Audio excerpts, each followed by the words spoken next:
Hello, everyone. Welcome to Talking Logistics, where we have conversations with thought leaders and newsmakers in the supply chain logistics industry. It's my great pleasure to welcome today's program, Chris Timmer, who is Chief Commercial Officer at Lean Logistics. And today we're going to talk about using actionable intelligence to unlock hidden savings in your supply chain. Now, many companies that I talk to, I think a lot of folks feel and know that they're leaving money on the table in their various supply chain logistics operations, and particularly in transportation management. And the question is, how do we uncover those opportunities? How do we find them? And then how do we go about, realizing those benefits? And that's where actionable intelligence comes in. But of course, the question then becomes, what exactly is actionable intelligence? How do you go about enabling it? What role does technology play in all this? And certainly those are some of the questions that we're going to kind of explore today with Chris. Chris has been on the program before, and certainly it's great to welcome him back and, really dive into some of these questions and start the conversation, get the conversation going on actionable intelligence and why it's so important today. I just want to remind those of you that are joining us live today that, part of our goal here at Talking Logistics is to make this conversational. So if you do have a question for Chris as we're having our conversation here, you can do so via the chat function. And you have to be watching this via the YouTube events page in order to be able to do that. So with that, Chris, welcome to the program. Thanks, Adrian. Glad to be here. So Chris, you and I just came back from, the CSCMP conference this year. So I know that, attending the various sessions there, one of the recurring themes you hear year in and year out is, visibility, right?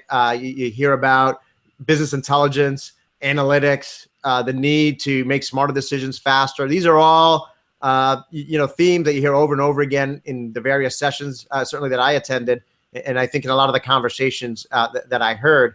And I think that it all relates to kind of what we're going to talk about here, with actionable intelligence. So let's start with kind of like a basic, question. What is, actionable intelligence, and is it related to kind of all the buzz that we're hearing these days around business intelligence and analytics?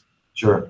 Yeah, it's, you hear something like actionable intelligence and you think, wow, that sounds kind of out there, right? AI, and so when you think about kind of today's supply chain, the biggest challenges we see are just the things that you had talked about, right? I need better information.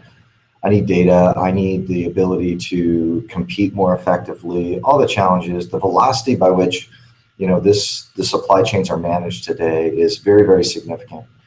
And, as a technology and services provider, you're always looking for how is it that you are providing capabilities for the environment that's to come, as well as the environment today. So, we use terms like actionable intelligence because we're really trying to make a supply chain smarter by the things that we develop. The business processes, software in the supply chain originally was developed around optimizing business process. And that's great. And there's a ton of software that does that. But at some point in time, after you've optimized your process, how well do you know that your process is still optimized, right? So what are the indicators that tell me that I'm doing well, what I don't do well? So in a single instance multi-tenant environment like Lean has, we've got a network that's roughly about $14 billion worth of global transportation spend transacted through the network. That provides data, that provides information, that provides connectivity, that provides a number of things that in its existence can provide value back to the ecosystem that is developed with it. So as we looked at, we have evolved over the years in helping our customers get where they need to be. We developed this process internally with what we call actionable intelligence. And really it starts with data, right? So we have all the data. You have a shipper or a manufacturer or a retailer has data that they're managing today that looks specifically at their business. As that data is utilized and as they're trying to evaluate it, the question becomes, what is it telling me, right? So what it tells you is what you need to do moving forward in managing your business. So as you look at the data is only as good as what you can do with it. And that's a learning that we've had over the last 17 years, evolving technologies and leveraging this massive network that we have.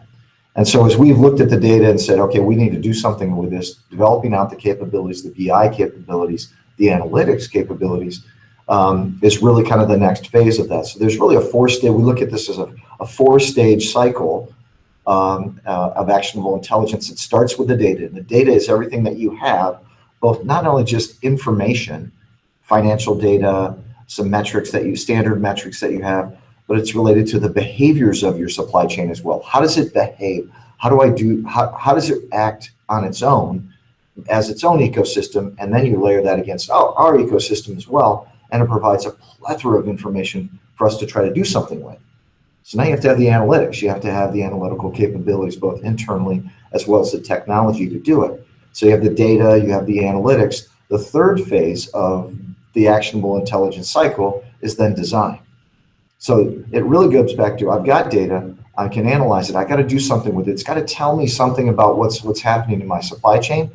And then I've got to determine what is it that I either have to redesign, I'm doing well, I think this is right, or you know what, we have some gaps, we've had some evolution here and we need to redesign. Once you redesign, then obviously the last phase of the actionable intelligence cycle is the execution phase. I got to put rubber to the road, I got to do it, and I got to execute against it. And as I'm executing against it, I have the right metrics, I'm looking for the right behaviors, I'm looking how this the effect that these new designs have on my supply chain. Well, that's where the data comes back into play, right? So now I evaluate what I've done, the changes I've made, the evolutions that I've made, and it goes back into my data set and we start the cycle all over again. Time and time again, what we found with our customer base is if they deploy this mentality of developing actionable intelligence, they'll continue to refine their business and tweak the things that they need to tweak to make sure that they're at the level they need to be. Ultimately, our objective, and I think our customers' objective, because they shared this with us, is that they want to be smarter today than they were yesterday. The only way to be smarter today, or tomorrow, than you are today, is to have greater wisdom and discernment around what it is that's happening in your supply chain, so that you can make the right changes to it, or the evolution, or keep the status quo if that's what's really delivering the value.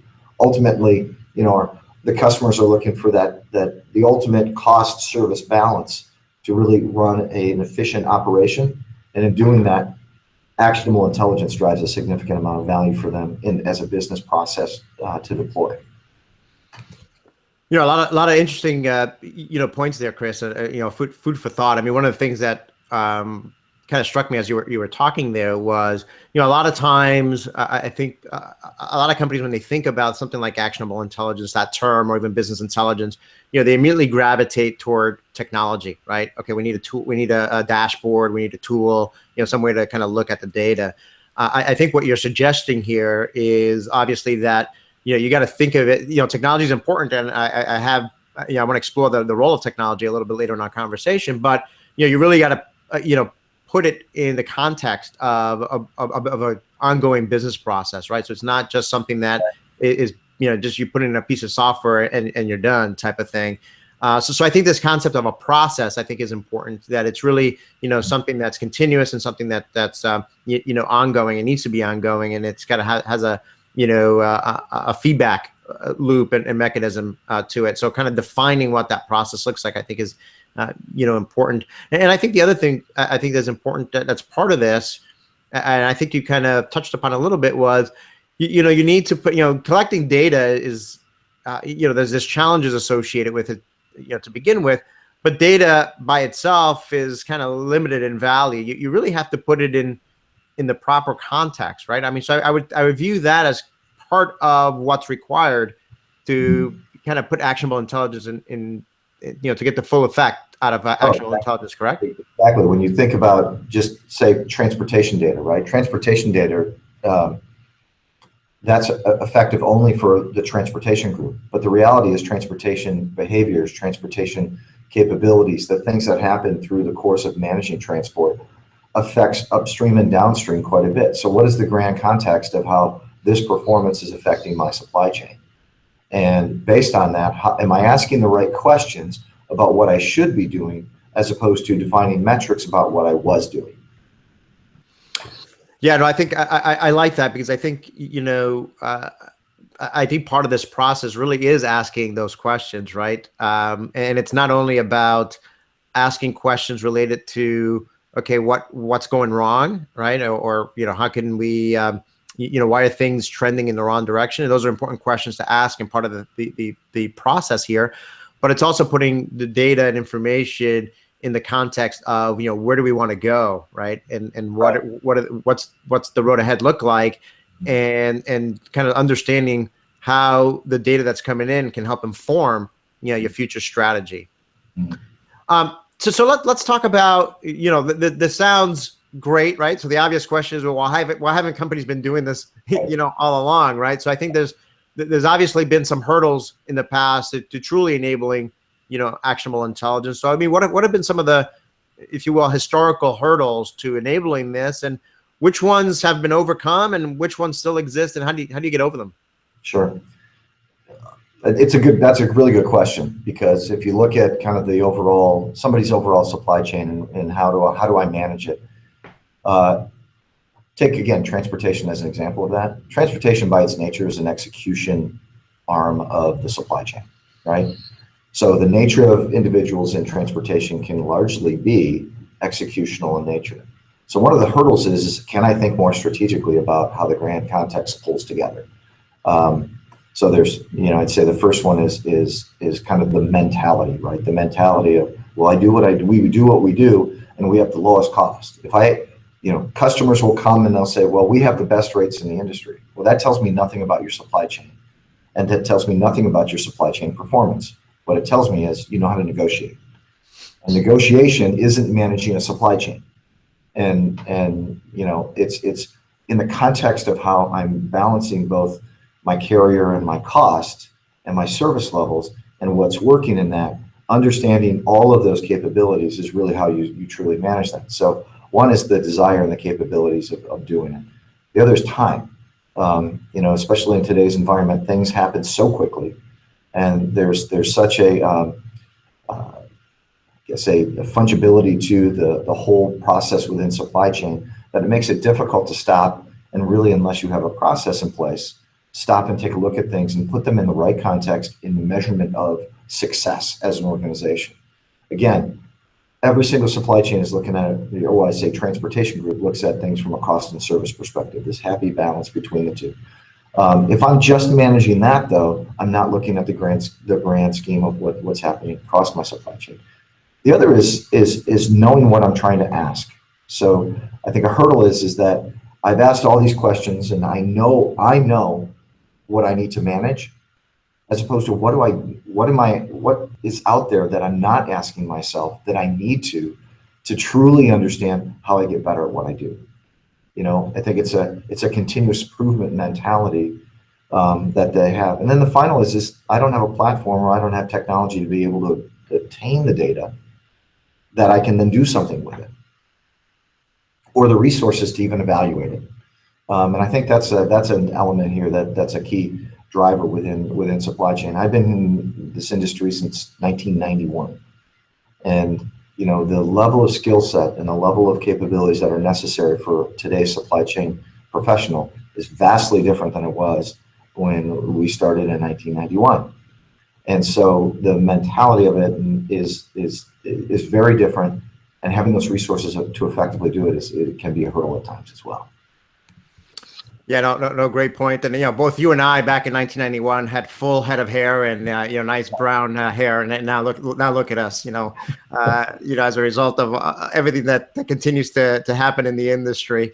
But joking aside, I think you brought up some great points there, and I guess to kind of paraphrase a little bit. I mean, it sounds to me that one obviously is the classic change management, right? And you need that kind of upper management support and drive, right, to kind of empower the supply chain organization, and even down to transportation specifically, to really broaden the perspective beyond the cost and service right. balance, which is important, but it's not it's not the only thing that needs to be focused on. I think a good example of those, you don't know what you don't know, and what kind of questions to ask. I think that's underpinned from a risk management standpoint. I think one of the leading companies that I see that are kind of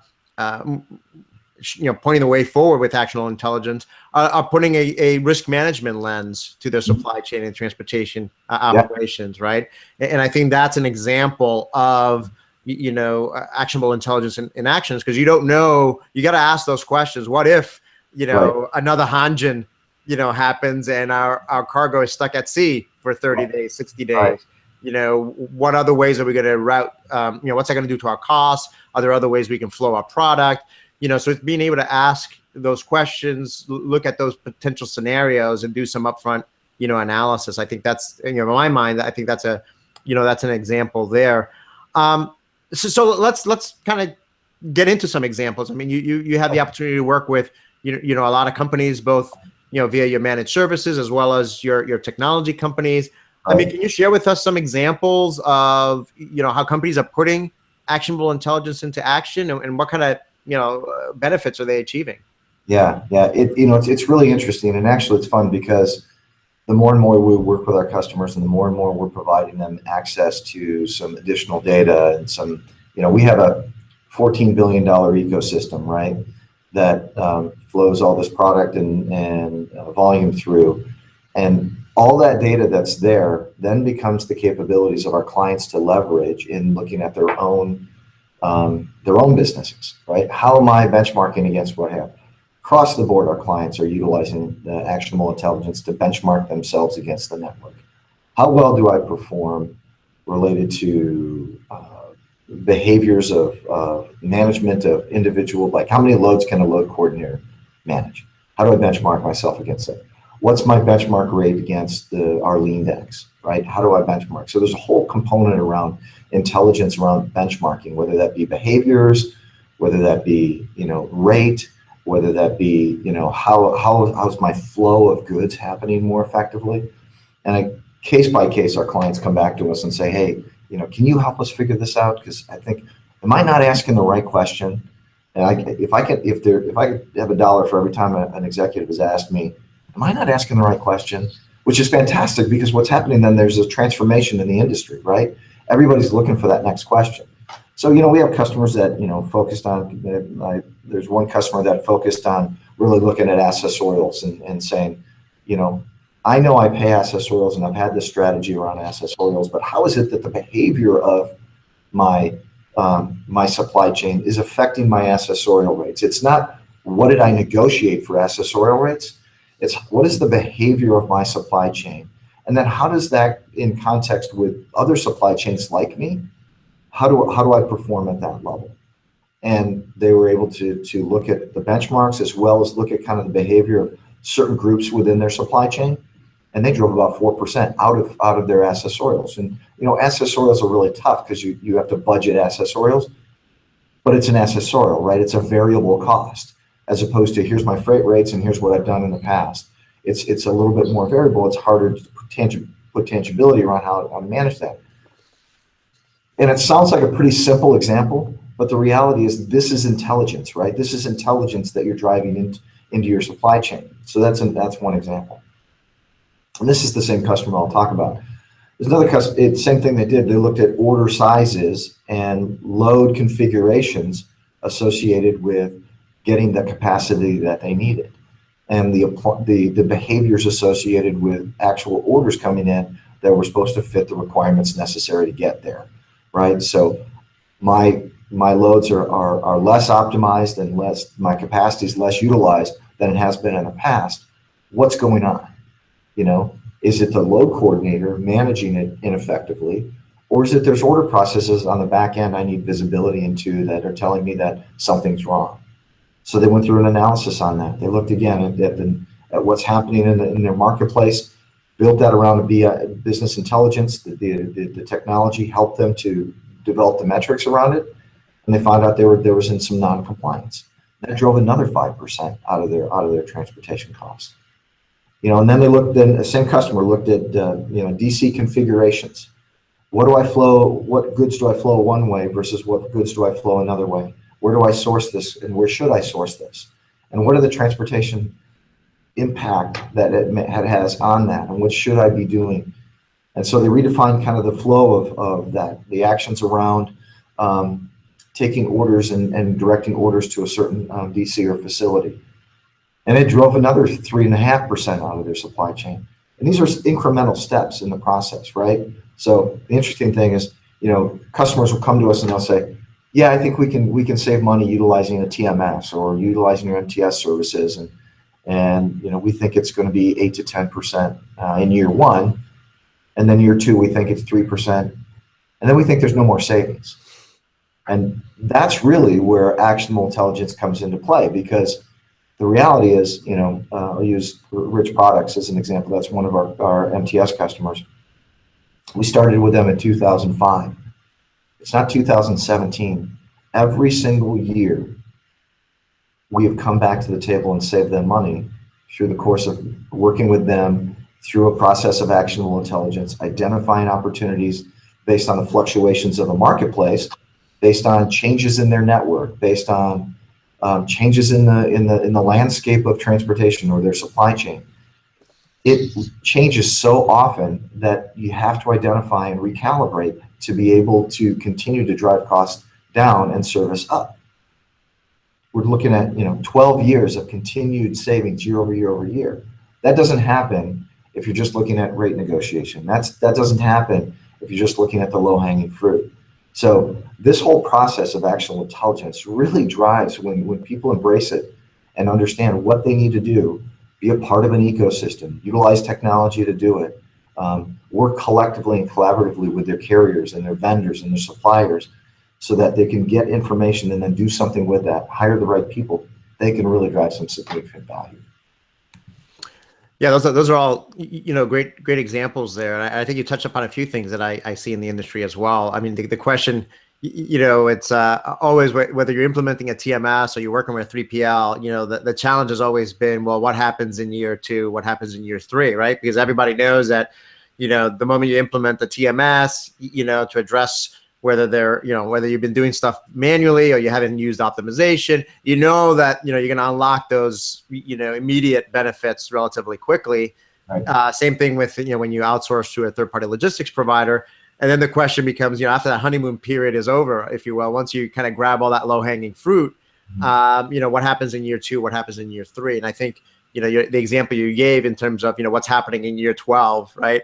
And I think is that you really need this methodology and this approach to really continue to drive benefits, on an ongoing basis.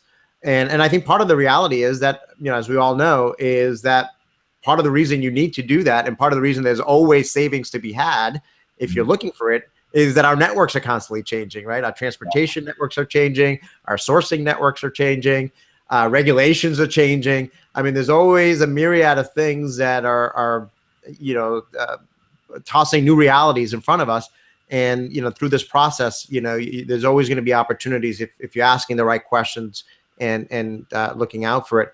I think the other question that I have based on what you were saying, I mean, I think it's, from a benchmarking standpoint, because I think that, there's great opportunity there. And I think that the network approach helps facilitate that, particularly, benchmarking yourself against some external, metric. But there's the qualitative benchmarking and the quantitative benchmarking.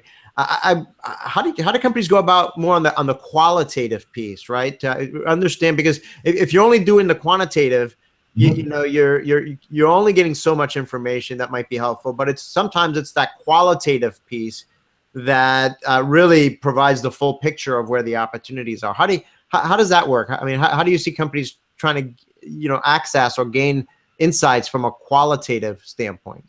Sure. I think that's where the behavior piece comes in, right? So it's easy to say, let's benchmark rate, let's benchmark a metric around performance, service performance. But when you go back to looking at the behaviors of your supply chain, the prerequisite is you really have to have that connected supply chain. So you have to have all those parties engaged, and that's where a single instance multi-tenant environment provides that, whatever platform you're looking at. But getting to the qualitative, what is it that it's getting me? So again, you go back to the balance of the cost and service, right? I want to make sure that I'm not affecting my service levels, and that I have high customer service levels, but I'm also continuing to drive cost out in the effective way of doing that. That's the metric on the kind of the back end. So when you're looking at qualitative, how is it that what my business changes happen allows me to have better vendors, allows me to have better carriers, and I'm getting the coverage and I'm getting the things I need effectively. I think it's at on a customer by customer basis, it goes to the strategy of what I'm trying to deploy, how I want to approach my business, and then what are the ways that I feel like I'm effectively doing that through the use of the understanding and the kind of that wisdom that comes along with getting greater information and then making business process change. So an example is a qualitative might be, I have load coordinators that have been doing this for 25 years. Fantastic, great. However, and they are capable of doing, of managing my freight very well. As I look at benchmarking the capabilities against the network and looking at some other metrics, and I look at the qualitative component, so from the standpoint of what is it that I think they can do versus what is they do, how is it that I'm looking at it, and what is the cost associated and the capable cost associated with taking a strategy down the path of, I need a different resource that's looking at this differently. I need to automate these processes, or I want hands-on, and what is the cost associated with that? Which really kind of correlates to some of the qualitative stuff. Yeah, no, I agree. I mean, I think another area, that could play a role here, and maybe this is a little bit more, moving forward into the future, because I don't think it's quite there yet. And this will kind of bring our conversation now toward technology, is social networking, right? I think there's a lot of opportunity, particularly in a network-based environment, where those individuals and companies that want to share insights and qualitative information with one another, via a social networking platform that resides on the network. I think that's an untapped opportunity that I think will help facilitate the further learning and sharing of intelligence between companies. I don't think we're quite there yet. I think the likes of LinkedIn and groups, I think, are kind of have fallen short. But I think in a private environment like your network and those of your peers, you can help facilitate that exchange of knowledge and information between peers in the industry. Yeah, I mean, you've been to Client Connect, a number of years, and getting our customers together and sharing that physically in front of each other and getting in a collaborative sense. But you're right. The social component of a network-based platform allows for a lot of that. So quantitative and qualitative capabilities around carriers. I'm getting a good carrier. And what's the feedback from the rest of the network, right? How is it that I look at, they may be a lower cost carrier and they say they have the capacity, but what is the delivery? What does their performance really provide me in making some determination? And is that who I want to deal with? Right. Yeah, I think a lot of untapped potential there in terms of leveraging some of the things that all of us experience in the B2C world, in terms of reading reviews, in terms of sharing information with one another, whether it's around products or services. I think those are opportunities in the B2B world as well. So let's talk about technology now. I mean, what is how is technology enabling actionable intelligence, and what are some of the most important capabilities that companies should look for from a technology standpoint? Sure. I think that you want to look at, you want to start by getting a platform in place, right? So you want to be part of something that's greater than what you are. And that goes to the mindset of, if I get into an environment where I'm utilizing technology that's part of a platform that's larger than my own nature, I have the ability then to look outside of the four walls of my organization, which is a classic challenge for many companies when they just buy a business process technology. And so as you look at what you want to deploy, how you want to deploy it, it starts with getting to be a part of an ecosystem and the technology that's necessary to get at the information. The way we've always approached it is we've had a platform of technology that we put software on top, business process software on top, to enable customers to manage their business processes more effectively, right?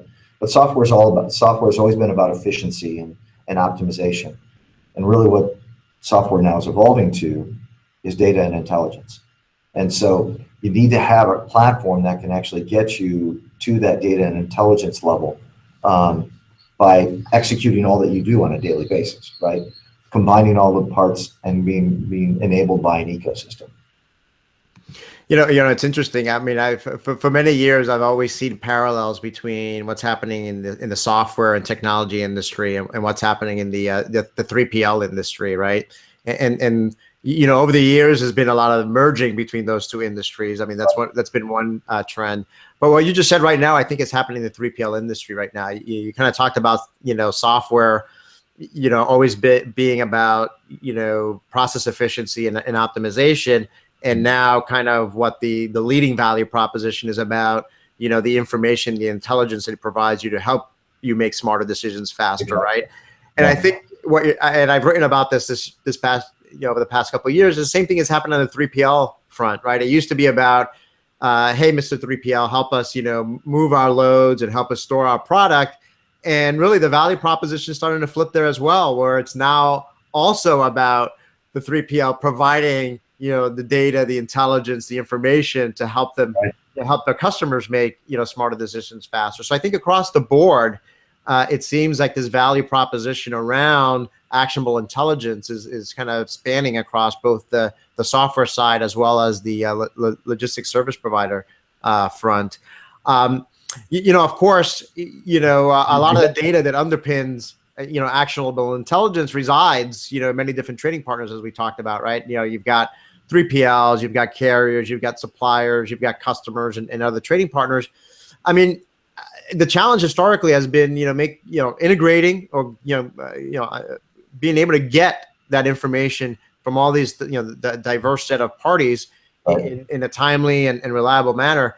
I mean, how do you go about, is the challenge of integrating these parties and getting, and exchanging information easier today than in the past? And how do you continue to, ensure the quality of the data? Because at the end of the day, right, you don't want to get in the situation where it's, you're taking actionable intelligence on faulty data, then the actions you're taking are faulty, as well, right? Right. Yeah, exactly.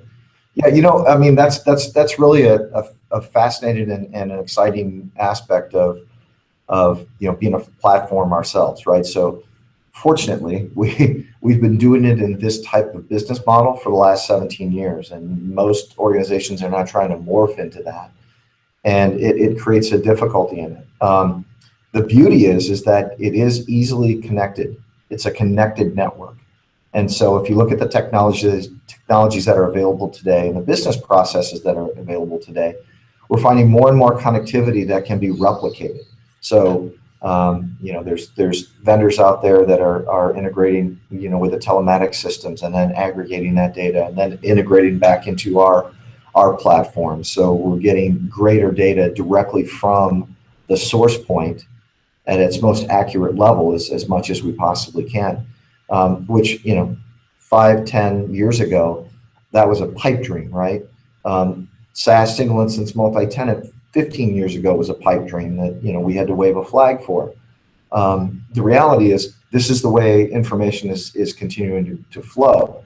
So you have that kind of information. You also have the evolutions of mobile devices in today's environment where you directly to the carrier, right directly to the driver, they're able to communicate back to our technology through a mobile device. You could do real-time information. You can get directives right off of the GPS locations from the application, and it gives you a lot of information. So the level of information and the mechanisms by which we're getting information into the network, has increased dramatically. Then taking that information and putting context around it is the continued next evolution, right? We're getting information in that sometimes we'll look at it and go, well, what is that telling us? What do we think it's telling us? Now, fortunately, as a provider of services as well, we're hand in hand looking at our supply chain, what we're managing on behalf of our customer, and asking those questions as well. And so we're able to kind of look at the different types of technologies that are available to us, the different types of connectivity that's available to us, and trying to continue to enhance that. Our development, our R&D, is focused on these types of developments, right? It's less about, and my software peers will kill me, but it's less about what is your optimization and more about what are you optimizing, and does it make sense to optimize that? The traditional, you heard for years and years and years, well, yeah, we use an optimizer, but we have to reconfigure 80% of it. Well, that doesn't really mean that it's doing anything then. It's automated some things. And that's less about business process optimization. And it's more about how do I get data and intelligence out of my supply chain because I'm doing those things. That's almost a prerequisite now that you've got all the business process optimization capabilities in your network. Yeah, no, interesting points there. And I've been a long time proponent of network-based, platforms for a lot of the reasons you talked about, and particularly from the ability to, again, bring all these parties together and have that data flowing into a common network to drive some of these insights. I mean, do you see companies, I guess to put it bluntly, finally getting it, in terms of the power of the network, or the kind of the opportunities that are available as part of being part of a network?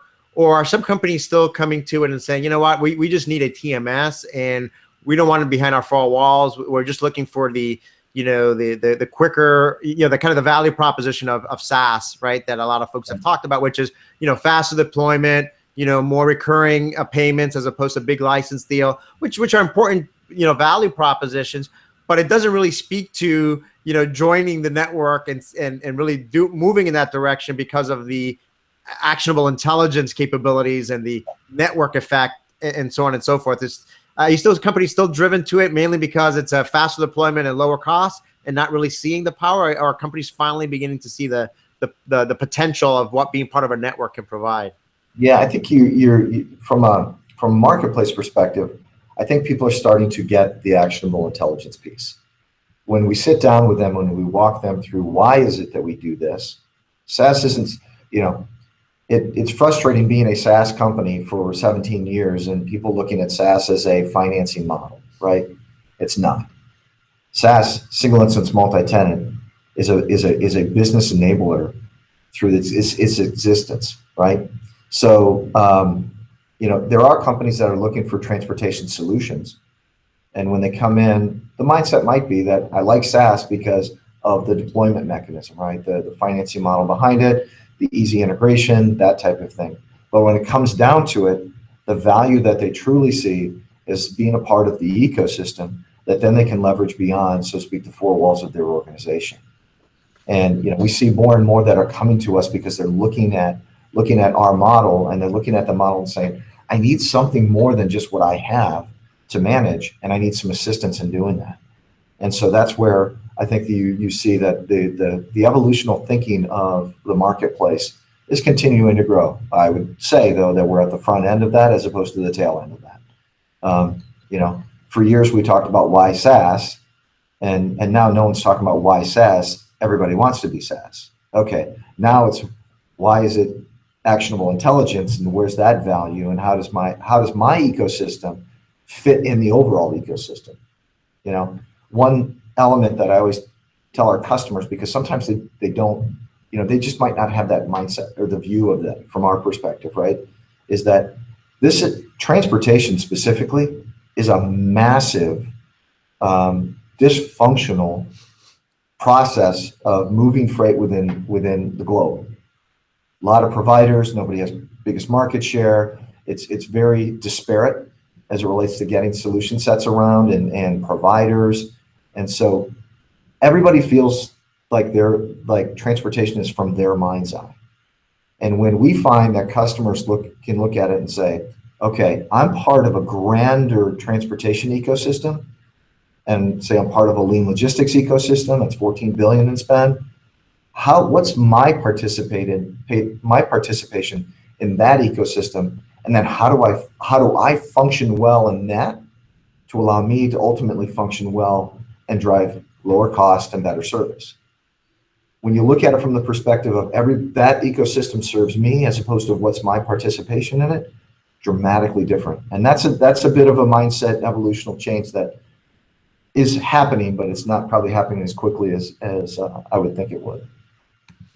Yeah, I mean, I think it ties back to what we talked about before in terms of, it begins with that mindset, changing that mindset. And I know it's been a long educational process. Certainly I've been beating the drum myself from in the industry analyst world for 10 plus years, if not more. But I think I agree. I think more and more companies are, beginning to ask that question, beginning to take that perspective. We're running short on time here, so I just have a couple of more questions. For those of you that are joining us live, just want to remind you that if you do have a question for Chris, now would be the time to ask it. So let's talk about the people side, now, and obviously a very important, component in all of this. I mean, do logistics, transportation, supply chain professionals need new skills and new training, in order to implement and get the most value from this actionable intelligence approach? The default answer to that is yes. But we need to take it a little bit deeper, right? So when you look at, you and I started in this space in the early 90s, and when we were talking in the early 90s, it was talk about materials management, right? Things like that, and transportation and trucking. I don't hear anybody say trucking anymore. But again, going back to what I said earlier, that transportation in its nature is an executional component of the supply chain, right? We're executing. We connect the participants in the supply chain, and we execute. As you move forward and you take on a mentality of actionable intelligence, you need resources that are a little bit more, what I would say is critical thinkers that think tactically strategic, which is kind of an oxymoron, but it's actually it's a tangible thought process, right? I need to be looking at the decisions I'm making today. How is that affecting what really we're executing against? And then how can I evaluate whether or not those decisions should be made moving forward? Some of the things we've built into our technology using lean decks, is we can see trends. When somebody tenders a load, they can see the trends of the rates that are happening within that particular lane rate, which immediately draws them into thinking more strategically than really, really tactically. So there's an evolution of kind of some thought processes there. And so you're looking for people maybe a little bit differently than you had in the past. Fortunately, supply chain is a ever increasing curriculum across the board. I mean, academia has really embraced supply chain management in a new way, and we partner with a number of different universities. But the reality is when they come out of the university and they're starting to execute the business, one of the things that we look for, and when we're hiring load coordinators or even developers, is we talk about 5 non-negotiables we've kind of defined of our business. And I won't go into all of them, but there's 2 of them that are really, really critical for us when we're evaluating resources, whether they've been in the industry 25 years or they've been in the industry a year and a half, right? And 2 of those critical areas are in creativity. Are you a creative thinker? Can you think outside of what somebody's been executing? We don't mind, even in a very linear type of process within the supply chain, if you have a non-linear thought process, because that means you're thinking critically and you're allowing yourself to not necessarily be caught up in just doing the same thing each time. The other is having a quick and agile mind. So with everything that happens within supply chain, things happen so quickly. You need a good processor. You need the Intel processor that's at its ultimate, right? And that's what we look for in our people. And that's part of the 5 non-negotiables. Those are 2 of them that are really critical. When we sit down in front of somebody and we're trying to understand, are they going to be successful for lean? They have to have a quick and agile mind, and they have to be creative. And so in those 2 characteristics, we really see that evolution of capabilities than really traditionally saying, okay, I schedule loads, I call the location, I get an appointment, I tender to the carrier, and I've done my job. And we need greater, deeper, and more evolved thinking than kind of the traditional processes. So yeah, skill sets we find across the board. But the interesting aspect of it is skill sets across the board don't necessarily correlate to size of company. Some of the smaller companies we deal with have amazingly intelligent supply chain managers, and some of the larger companies may be more traditional in their nature as well. So it's not really indicative of size of company, but it's really the evolution of where they are in their supply chain. Great. I love those two non-negotiables. I think we could probably spend the whole episode just talking about that and diving in deeper on the people side of things. But we're kind of out of time here, so I'm just going to go right to my last question. It's kind of a way to wrap up. Chris. I mean, what questions should supply chain executives and logistics professionals ask themselves to assess where they are today in terms of enabling actionable intelligence and to kind of determine what steps they should take next? Sure. Yeah. I think, the first question is you're going to ask yourself is how well am I doing? How well is my supply chain managed today? And then the quick follow-up question on that is, how do I know, right?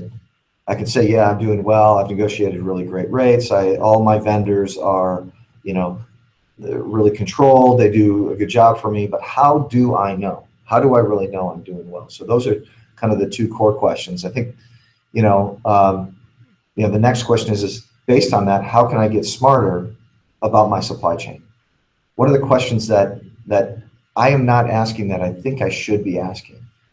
How is it that how is it that I can know that? But also, what am I not paying attention to that I probably should, right? So it's easy to get caught in your own organization and really focus on the things that you've always told yourself that you need to measure.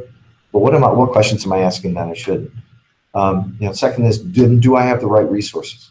Do I have the right resources in place to really effectively manage my supply chain in a very intelligent way, leveraging data, leveraging information, evaluating and analyzing my business, not just from a metric perspective, but an implications perspective. If I do this, then this happens. And then ultimately, do I have the platform to do it?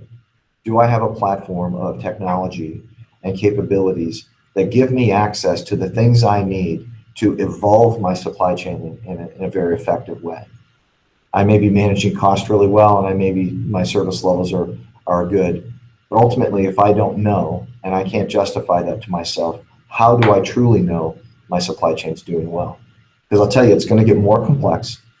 There are more complexities that are hitting our marketplace on an annual basis, and it's coming faster. There are driverless vehicles. There's omni-channel. Again, make the list of all of the challenges that we have and that we're dealing with. It's happening, and it's happening very quickly. So I got to be smarter tomorrow than I am today, and I need to be able to get there. And so that would be my recommendation. That supply chain leaders are looking at their business that way. Yeah, great set of questions. And I think, like I always say at the end of all our episodes, we always just manage to scratch the surface on these topics. But I think we addressed a lot of, key elements of actionable intelligence and certainly got the conversation started and hopefully the wheels turning in for those that have joined us today. So Chris, thank you again, for making the time to be with us today. Oh, absolutely. My pleasure. I enjoyed the conversation. Anytime we can talk about actionable intelligence and what's happening in the future, that's always fun to do. Great. I want to thank those of you that joined us live today. We didn't get any questions live, but if you are watching this episode on demand and you do have a question for Chris, you can find this episode on TalkingLogistics.com, and you can post a question or a comment there, and I'm sure that Chris will be more than happy to respond via that medium. So again, thank you all for joining us today, and look forward to seeing you in a future episode of Talking Logistics. Have a great day.